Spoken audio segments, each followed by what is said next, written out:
जरा टीका लगा, जरा टीका टीका टीका टीका। गुंटूर व्यस्त सड़कों और चहल पहल वाला शहर, ये आंध्र प्रदेश का तीसरा सबसे बड़ा शहर है जो राज्य के बिल्कुल बीचों बीच बसा हुआ है। साथ ही यहाँ की अर्थव्यवस्था के लिए सदियों पुराना केंद्र भी रहा है। गुंटूर दुनिया की सबसे तीखी लाल मिर्च के लिए भी जाना जाता है, लेकिन जागरूकता फैलाने के मामले में ये देश का सबसे चुनौतीपूर्ण जिला है। महज 68% की साक्षरता दर के साथ यहाँ टीकाकरण के लिए लोगों को जागरूक करना आसान नहीं होगा। In the rural areas, most of the public are unaware actually precautionary measures. For these people, vaccination is not a priority. Distance is one of the key challenge. Some villages there is no transportation facilities. Pandemic has disturbed all the sectors of people, landless people. It has affected them very badly. The temperatures and weather is definitely not conducive for a lot of field work. It doesn't happen in other states of India, but only in Andhra it happens. मौसम की चुनौतियों के बावजूद हमने इन परिस्थितियों में काम करने का फैसला किया। हम यहाँ उन लोगों तक पहुँचने के लिए आए हैं जिन्हें सही मायनों में मदद की जरूरत है। 60 दिनों तक संजीवनी की गाड़ी 7,500 किलोमीटर से भी ज्यादा का सफर तय करके राज्य के सबसे दूर दराज के बसे गांवों तक पहुंचेगी। कोविड-19 टीकाकरण को लेकर नेटवर्क 18 और फेडरल बैंक का जागरूकता अभियान संजीवनी और short of life Andhra Pradesh में अपने अगले पड़ाव गुंटूर जिले में पहुंच चुका है। From last 2 months, Sanjeevani van covered in 120 villages in 50 mandals. So those villages are very backward villages, and most of the communities are Thanda communities. So most of the people are uneducated and backward. Guntur जिले के भीतरी इलाके में बसा सारीकोंडा पलम गांव, यहाँ की 65% आबादी अनुसूचित जाति और आदिवासी समुदाय से है, जिनकी साक्षरता का दर महज 40% है। ऐसे में इन लोगों को टीकाकरण को लेकर जागरूक करना और भी ज्यादा अहम हो जाता है।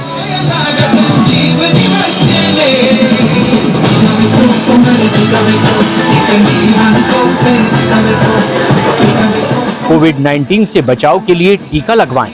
संजीवनी एंथम का यही एक संदेश है, जिसे यहाँ के स्थानीय भाषा तेलुगु में लोगों तक पहुँचाया जा रहा है। और कैंपेन एम्बेसडर और अभिनेता सोनू सूद लोगों तक ये संदेश पहुँचाने में मदद कर रहे हैं। यहाँ कोविड-19 से जुड़ी अहम जानकारी, टीका लगवाने की प्रक्रिया और कोविड नियमों की पूरी जानकारी एक पैम्फलेट के जरिए लोगों तक पहुँचाई जा रही है। जॉन बाबू, आपने क्या वैक्सीन लगा दिया? लगाया सर। दोनों डोज? 2 डोज। कोई डर नहीं है? नहीं डर। पूरा फैमिली ने लगा दिया? पूरा फैमिली। आपके अपने हमारे को फैमिली हमारे को ग्राम में 50 मन के डोज मारे। अच्छा, 50%? 50 मंदी आपने कन्विंस कर दिया? क्यों ने डर नहीं पाते। हम यहाँ से निकलने ही वाले थे कि हमारी मुलाकात सरोजनी और कोटीबाई से हुई। हमारे कई बार पूछने के बाद इन्होंने बताया कि इन्होंने अब तक टीका नहीं लगवाया है। अस्फिया, इन्होंने वैक्सीन नहीं लगवाया है? नहीं लगवाया सर। अच्छा, आप थोड़ा पूछेंगे क्या कारण है? మీరు ఎందుకు వేయించుకోలేదు వ్యాక్సిన్? నిన్నైతే వేసినారు, ఇంటికి घर के पास कोई नहीं था, इसलिए वो वैक्सीन नहीं डलवाले। अच्छा, और इनका? మీరు ఎందుకు వేయించుకోలేదండి వ్యాక్సిन? నాకు ఇంటికాడ ఎవరు లేరు వేయించుకోండి। उनके फैमिली मेंबर्स में एक आदमी वैक्सीन डलवाए। वो आदमी को बहुत तेज फीवर, बॉडी पेन्स, हेडेक, वो पूरा, इसलिए वो नहीं डलवा ली। अच्छा, आप थोड़ा समझाएंगे कि वैक्सीन लगाने के बाद फीवर नॉर्मल है, थोड़ा समझा दीजिए। మీరు వ్యాక్సిన్ వేయించుకోవాలండి, ఎందుకంటే వ్యాక్సిన్ వేయించుకుంటే సరే ఇప్పుడు కరోనా మీకు రాలేదు, ఒకవేళ రేపు ఎలా ఉంటుందో మీకు తెలియదు। इस मुहिम की सबसे खास बात यह है कि ये लोगों को काउंसलिंग मुहैया कराता है, जो टीकाकरण को लेकर लोगों के सवालों और भ्रम को दूर करने में मदद करता है। अब तक इस कोशिश से लगभग 4,500 लोगों को फायदा पहुंचा है। When she takes the vaccine, if she gets fever, it means that the vaccine is working. Can you tell her? इसके लिए थोड़े संयम और कुछ समय की जरूरत है। इसके बाद हमने 2 महिलाओं को टीका लगवाने के लिए राजी कर लिया। टीका लगवाने से झिझकने वाली ये महिलाएं अब जिंदगी की खुराक लेने के लिए तैयार हैं। Yeah, can you ask them both if they are willing to take vaccinations now? మీరిద్దరు వ్యాక్సిన్ ఇప్పుడు తీసుకోవడానికి రెడీగా ఉన్నారండి? నిన్న వేయించుకున్న దాని కానీ మా ఇంట్లో మా కోడలు అదే మీరు కనుక వేసే వాళ్ళు వస్తే ఇప్పుడు వేపించుకుంటారు కదా, రెడీ సార్. Both तैयार हैं? ఇద్దరు दोनों? both. Okay, great, great.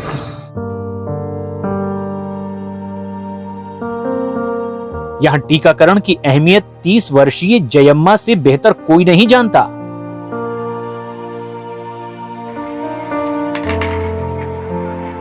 इस साल अप्रैल में दूसरी लहर के दौरान इनके 33 वर्षीय पति सत्यम कोरोना संक्रमित हो गए थे। कुछ ही दिनों में सत्यम की हालत बिगड़ गई और ये जानलेवा वायरस उनकी मौत की वजह बन गया। सत्यम अपने पीछे 2 बच्चों और पत्नी जयम्मा को छोड़ गए। మా ఆయనకి పక్క వాళ్ళ ఇంట్లో నుంచి వచ్చింది. అయితే మెడిసిన్ హాస్పిటల్కి తీసుకెళ్ళాం. చెకప్ చేసి కరోనా పాజిటివ్ అని చెప్పారు. చెప్పడంతో హోమ్ క్వారంటైన్ 5 రోజులు మెడిసిన్ వాడుకోమన్నారు. మెడిసిన్ వాడడం 5th డే నైట్ చనిపోయారు. ये सब कुछ अचानक हुआ।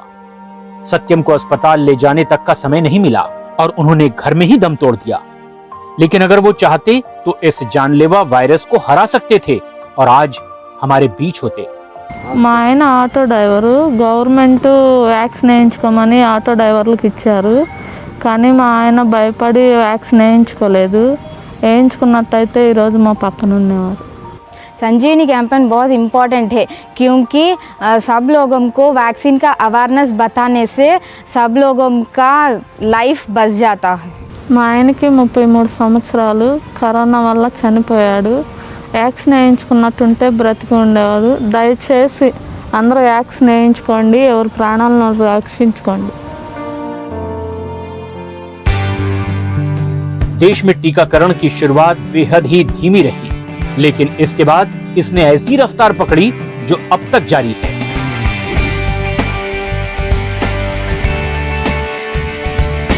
संजीवनी मुहिम एक बार फिर सारी कोंडापलम पहुंची, उन लोगों को साथ ले जाने जिन्होंने टीकाकरण की इच्छा जताई थी। इसके बाद संजीवनी की एक मिनी बस में उन्हें नजदीकी सरकारी टीकाकरण केंद्र भेज दिया गया। Some villages there is no transportation facilities, so that in those villages we should arrange one transport vehicle, so that around in each vehicle 15 to 20 members. After that beneficiary got the vaccination, then our vehicle come back to those villages. टीकाकरण केंद्र पर हर एक व्यक्ति की photo ली गई, उनका registration किया गया और इसके बाद आई टीका लगाने की बारी। इसमें से ज्यादातर लोग टीके की पहली खुराक ले रहे हैं, जिन्हें संजीवनी के सामाजिक कार्यकर्ताओं ने टीका लगवाने के लिए तैयार किया था। జ్వరాలు వస్తాయేమో అని మేము వేయించుకోలే. ఒకరోజు మా తండాకి సంజీవిని యాన్ వచ్చి మీకేం కాదు, జ్వరాలు రావు, ఏం రావు, మీకు ఎటువంటి హానికరం లేదు, మీరు వేయించుకోండి, ఏ ప్రమాదం ఉండదు అని వాళ్ళు వచ్చి మాకు చెప్పారు. అందుకని అలా వాళ్ళే చెప్పి వాళ్ళు సంజీవిని యాన్లో తీసుకొచ్చి మాకు వాళ్ళే రియాక్షన్ వేయించారు. వాళ్ళు వచ్చి మీటింగ్ పెట్టి మాకు చెప్పినాక మాకు ధైర్యం వచ్చి మేము యాక్షన్ చేయించుకున్నాము. మేము ఇదివరకు మాత్రం అసలు చేయించుకోలేదని భయపడి వాళ్ళు వీళ్ళు చెప్పేసరికి మాకు భయం వచ్చి మేము వాళ్ళు అక్కడ చేస్తున్నారంటే భయపడి మేము వెనక్కి వెళ్ళిపోయేవాళ్ళం. నిన్న మీటింగ్ పెట్టి వాళ్ళు వచ్చి చెప్పేసరికి మాకు ధైర్యం వచ్చి ముందుకు వచ్చి మేము యాక్షన్ చేయించుకున్నాం. Thank you. మరి సంజీవిని వ్యాన్ ద్వారా ఆ షో జరిగినప్పుడు చాలామంది దానికి ఇన్స్పైర్ అయ్యి వాళ్ళలో ఉన్న భయాలు అపోహలన్నీ కూడా పక్కన పెట్టి వ్యాక్సిన్ వేయించుకోవడానికి ఇష్టపడి వచ్చి ఇక్కడ వ్యాక్సిన్ వేయించుకున్నారండి. टीके को लेकर इन सभी की झिझक दूर की गई। अब इन ग्रामीणों को इस जानलेवा वायरस के खिलाफ सुरक्षा कवच मिल चुका है। సంజీవ్ వాళ్ళు వచ్చి మాకు వ్యాక్సిన్ వేయించుకోండి అని చెప్పి మాకు ఇప్పుడు ఎవరు రాలా, వచ్చి వాళ్ళు వచ్చి చాలా మాకు వేయించుకోండి అని చెప్పి మేము భయపడి వేయించుకోకపోతే వేయించారు. వాళ్ళకి చాలా చాలా ధన్యవాదాలు, కృతజ్ఞతలు.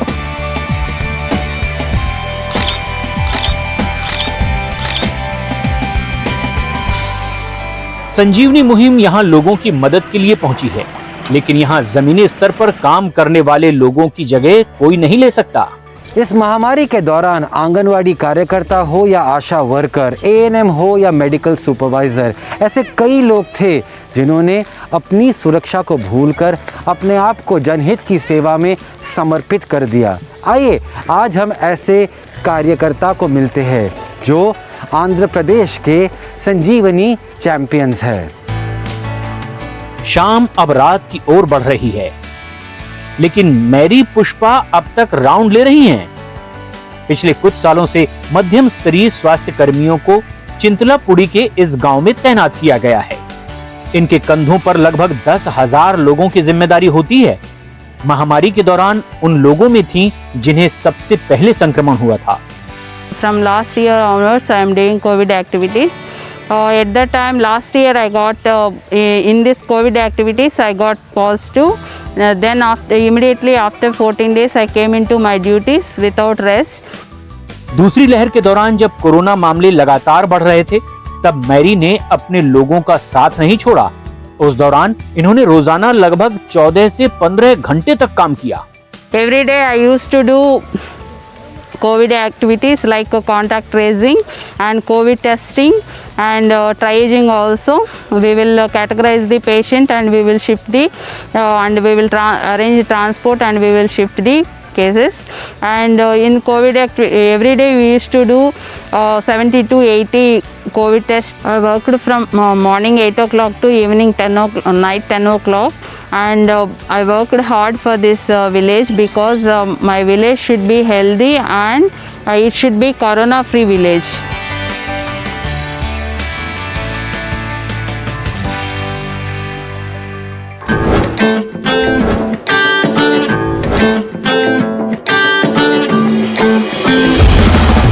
टीका लगा हो जरा टीका लगा हो जरा टीका टीका टीका।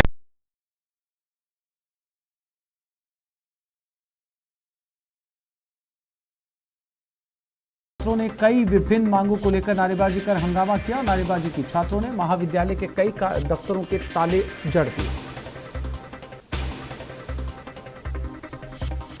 जयपुर ग्रामीण के कई इलाकों में दूसरे दिन भी मौसम का बदला हुआ मिजाज देखने को मिला। अचानक तेज हवाओं के साथ बरसात हुई, जिसमें गर्मी और उमस से ग्रामीणों को निजात मिली। वहीं दूसरी ओर 1 घंटे की झमाझम बरसात ने शहर के ड्रेनेज सिस्टम की पोल खोल दी।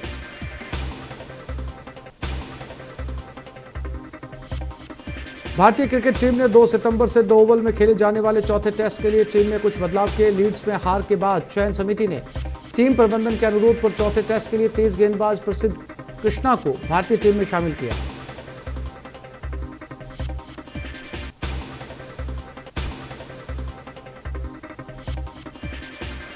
आतंकी संगठन अलकायदा ने तालिबान को बधाई दी है। अमेरिका की वापसी के बाद अलकायदा ने एक संदेश जारी किया जिसमें उसने कश्मीर की आज़ादी की भी बात की। अलकायदा ने कश्मीर का भी जिक्र किया है।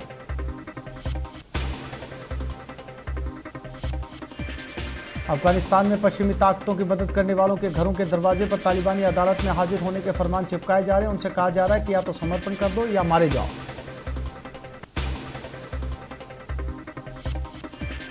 लोकसभा स्पीकर ओम बिरला कश्मीर दौरे पर हैं। उन्होंने गुलमर्ग में पंचायत प्रतिनिधियों के साथ चर्चा की। इस दौरान बिरला ने कहा कि हर चुनौतियों का डटकर सामना करेंगे।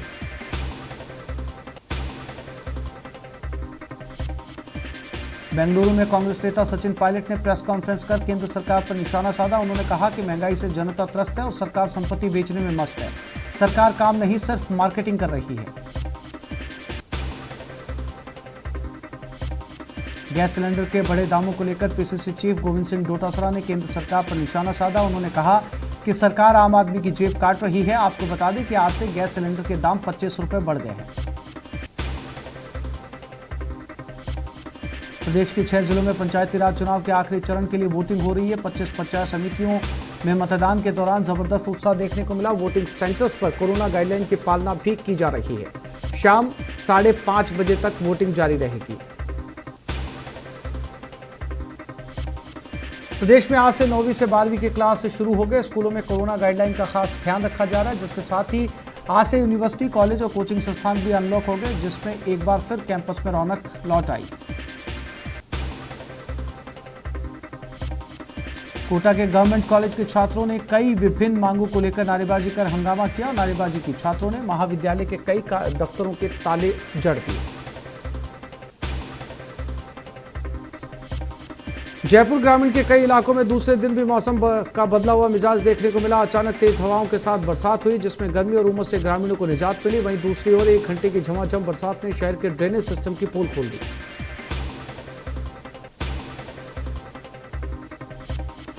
भारतीय क्रिकेट टीम ने 2 सितंबर से 2 ओवल में खेले जाने वाले चौथे टेस्ट के लिए टीम में कुछ बदलाव किए। लीड्स में हार के बाद चयन समिति ने टीम प्रबंधन के अनुरोध पर चौथे टेस्ट के लिए तेज गेंदबाज प्रसिद्ध कृष्णा को भारतीय टीम में शामिल किया।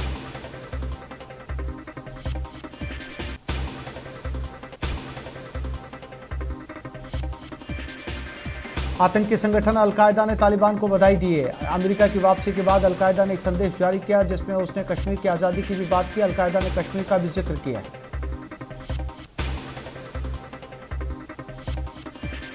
अफगानिस्तान में पश्चिमी ताकतों की मदद करने वालों के घरों के दरवाजे पर तालिबानी अदालत में हाजिर होने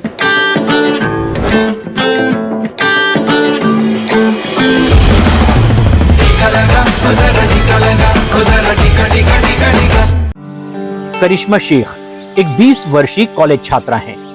कुछ महीनों पहले कुछ ऐसा हुआ कि इनके जीवन में उथल पुथल मच गई। चिल्का लुरीपेट गांव के घर में माहौल में एक अजीब सी उदासी है। इसकी शुरुआत कुछ महीनों पहले हुई, जब कोरोना वायरस ने उनके परिवार के 3 सदस्यों को संक्रमित कर दिया। Me and my mother and my grandmother tested positive. Then we went to hospital. Me and my grandmother are safe. My mother has breathing problem. Then we admitted in hospital. She has damaged 60% of her lungs and 15% of COVID. इनकी मां मस्तानी को दूसरी कोई बीमारी नहीं थी, लेकिन उनकी तबीयत लगातार बिगड़ रही थी। After 10 days, there is no oxygen. Then we took to a government hospital. There is also no oxygen. Then we took to another private hospital. There is no oxygen. So we came back to home. Then we took, after oxygen has finished, we took it. She immediately died. करिश्मा और इनकी दादी ने corona को मात दे दी, लेकिन इनकी महज 37 वर्षीय मां की कोविड-19 की वजह से मौत हो गई। परिवार जानता है कि ऐसा क्यों हुआ। मैं टीका लिए सो 2 महीने को मुझे कोरोना आया। मेरे भाऊ नहीं लिए, मेरे भाऊ गुजर गए। मुझे टीका दलाने बाद में कोरोना आया तो भी मेरी जान खराब हुआ नहीं। मुझे अच्छा है, मैं घर में थी। मस्तानी को टीका लगवाने में कोई झिझक नहीं थी। वो टीका लगवाने के लिए तैयार थी, लेकिन उस समय आंध्र प्रदेश में 18 से 45 साल के बीच के लोगों के लिए टीकाकरण की शुरुआत नहीं हुई थी। इस परिवार का ये दर्दनाक अनुभव अब दूसरों के लिए सबक बन गया है। This is the concrete example to show, because the senior citizens who have taken the vaccine, they survived, and whereas other people who have not taken vaccine, they got the virus and they expired. So this is we have the clear cases of that in our area, and our health workers are taking that to the people and educating them to that and convincing the people to go for vaccination. 1 साल से भी ज्यादा वक्त से पूरी दुनिया mask पहनने को मजबूर हो गई है। स्वास्थ्य विशेषज्ञों का कहना है कि ये खुद को कोरोना से बचाने के सबसे कारगर तरीकों में से एक है, लेकिन छोटे शहरों और गांवों में ऐसे कई लोग हैं जिन्होंने मास्क पहनना बंद कर दिया है। नागा बाबू भी सबकी तरह कोरोना को हल्के में ले रहे थे, लेकिन इन्हें जल्द ही सबक मिलने वाला था। 28 वर्षीय मजदूर नागा बाबू ने बताया कि पूरे दिन काम करने के बाद वो शाम का वक्त अपने दोस्तों के साथ बिताते थे, और तब इन्होंने कोविड-19 को कभी भी गंभीरता से नहीं लिया। నేను మాస్క్ పెట్టుకోకుండా తిరగటం వల్ల కరోనా వచ్చిందండి। మేము అంతగా ఊహించలేదు వచ్చిందని అంతగా। కరోనా నా వల్ల నాకు వచ్చి మళ్ళీ మా ఫ్యామిలీకి కూడా అట్లా వచ్చింది। మా ఫ్రెండ్స్ ద్వారా తిరగడం వల్ల ఇట్లా కరోనా వచ్చింది। इनकी मां नागेंद्रम, इनके पिता अदैया और नागा बाबू खुद कोरोना संक्रमित हो गए। इनके पिता सिर्फ 47 साल के थे, लेकिन एक पैरालिसिस दौरे के बाद चल फिर नहीं सकते थे, इसीलिए उन्हें संक्रमण से खतरा ज्यादा था। इसके साथ ही तीनों में से किसी ने भी टीका नहीं लगवाया था। మా ఆయనకి పచ్చవాతం వచ్చింది। పచ్చవాతం వస్తే మందులు వేసాము। మందులు వేస్తే దానివల్ల మాకు తెలియక కరోనా వచ్చింది। కరోనా వస్తే చూపించాము। చూపించిన తర్వాత హాస్పిటల్కి తీసుకెళ్దామంటే ఎవరు హెల్ప్ చేసేవాడు లేరు। లేకపోతే దానిలో కరోనా వచ్చింది, చచ్చిపోయాడు. In the rural areas, most of the public are unaware actually precautionary measures. So that reason these people are commuting to other areas for regular work. So that reason these people are innocently infected with COVID infection. In this desperate situation, this Sanjeevani project might be useful and to sensitize the public to wear the mask, gloves and practice the prevention measures as well as to come for the vaccination. Guntur जिला कई वर्ग kilometre में फैला है। 60 दिनों में 120 गांवों तक पहुंचना आसान नहीं होगा। अगर इस मुश्किल को हटा भी दिया जाए। Distance is one of the key challenge I would see. Our teams are traveling 60-70 kilometers one way every day. This extends their day from 6 o'clock in the morning to sometimes 10 o'clock, 11 o'clock in the night. Their families are keeping up with the kind of risk they're putting themselves by being on the field during an ongoing pandemic. Secondly, I would say the temperatures and weather is definitely not conducive for a lot of field work. Weather is also a challenge because even you can see in the monsoon time, it is in August, we are having 37 degrees of temperature. Even now, it is the same thing. It doesn't happen in other states of India, but only in Andhra it happens. तो भी यहाँ टीकाकरण के लिए लोगों को जागरूक करना अपने आप में ही बहुत बड़ी चुनौती है। But main problem is our target community, who are the landless families and who depend on the daily wages for their survival. For these families, for this population, the main problem is because it is not a priority. Our outreach workers are facing lot of difficulties in convincing them and bringing them to the vaccination centers. इन परिस्थितियों में भी संजीवनी की team बिना रुके जमीनी स्तर पर काम कर रही है। लोगों को कोविड-19 टीकाकरण की अहमियत और फायदों के बारे में बताया जा रहा है। साथ ही ऑनलाइन पोर्टल पर रजिस्ट्रेशन की प्रक्रिया के बारे में लोगों को बताया जाता है। इन सब बातों के साथ ही साथ टीकाकरण से जुड़े उन सभी अफवाहों और मिथकों को भी दूर किया जाता है जो अलग अलग तरीकों से लोगों तक पहुंची है। మరి మా గ్రామానికి ఈ యొక్క సంజీవిని అనే ఈ వ్యాను వచ్చినందుకు మాకు చాలా హ్యాపీగా ఉంది. 45 ఇయర్స్ 18 మెంబర్స్ ఏబో వ్యాక్సిన్ వేయించుకున్నారు. ఇక 18 ఇయర్స్ వ్యాక్సిన్ వేయలేదు. వాళ్ళకి వ్యాక్సిన్ వస్తే కంపల్సరీగా వేయించుకోవడానికి మేము రెడీగా ఉన్నాం. మా గ్రామంలో 2200 జనాభా ఉన్నారు. అందులో 80 మందికి కరోనా వచ్చింది, 2 చనిపోయారు. ఫస్ట్ కరోనా వేసుకోవడానికి భయపడ్డారు, 80% అయిపోయింది. ఇంకా 20% ఉన్నారు 45 సంవత్సరాల వాళ్ళు. Earlier they have very misconceptions. Now it is a little bit reducing, and because of this motivation, so the people are utilizing the vaccination services and they are coming to the government established vaccination centers. So I hope this e-Sanjeevani project in future is very much helpful to the people. गर्भवती और अभी मां बनी महिलाएं कारलापलम गांव के एक school में टीकाकरण करवा रही हैं।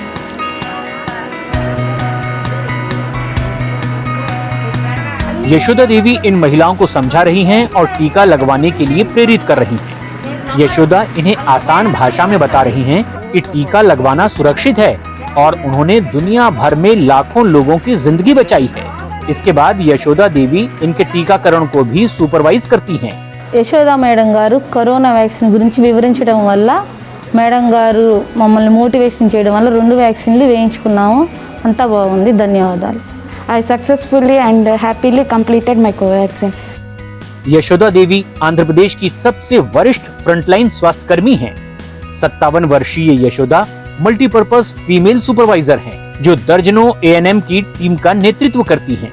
इन महिलाओं को ANM के तौर पर जाना जाता है। ये लोगों का कोविड-19 और दूसरी बीमारियों के खिलाफ टीकाकरण करती हैं। महामारी के दौरान यशोदा ने सबसे पहले मिसाल पेश की। खुद कई बीमारियों से जूझने के बावजूद उन्होंने अपनी जान की परवाह न करते हुए लोगों की सेवा के काम को जारी रखा। ఈ కరోనా వచ్చినప్పుడు అవేర్నెస్ చేస్తూ ఉండగా నేను కోవిడ్ పాజిటివ్ అయ్యాను.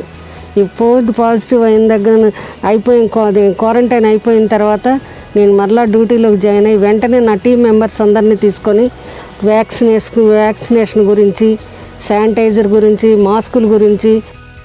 अपने काम से आगे बढ़कर लोगों की मदद करना यशोदा को दूसरों से अलग बनाता है।